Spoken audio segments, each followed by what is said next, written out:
আসসালামু আলাইকুম। বাইক ক্যাপিটালে সকলকে স্বাগতম। বাইক ক্যাপিটালে নতুন একটা বাইকের কন্ডিশন রিভিউ দিব। এটা সবাই আসলে চিনেন, অ্যাপাচি RTR 150 সিসি। গাড়িটা হোয়াইট কালারের, কিন্তু যেই লোক কিনছে তার একটু নিজের মতো করে মডিফাই স্টিকার করা। গাড়ির চাকার কন্ডিশন একেবারে ফ্রেশ।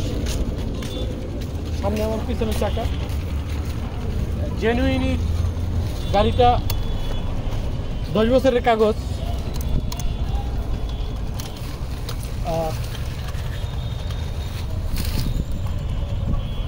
বীরপুর বিআরটি 10 বছরের কাগজ, ফার্স্ট পার্টির গাড়ি।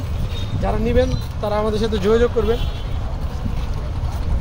গাড়িটার দাম চাচ্ছি ৭৯,০০০ টাকা, আসলে কিছু সম্মান করা হবে। আর আমাদের একটা ফেসবুক পেজ আছে বাইক ক্যাপিটাল, এবং একটা ইউটিউব চ্যানেল আছে বাইক ক্যাপিটাল বিডি। ওখানে সাবস্ক্রাইব করে রাখবেন। ওখানে আমাদের নতুন নতুন গাড়ির কন্ডিশন রিভিউ দেওয়া হয়। সকলকে ধন্যবাদ। আসসালামু আলাইকুম।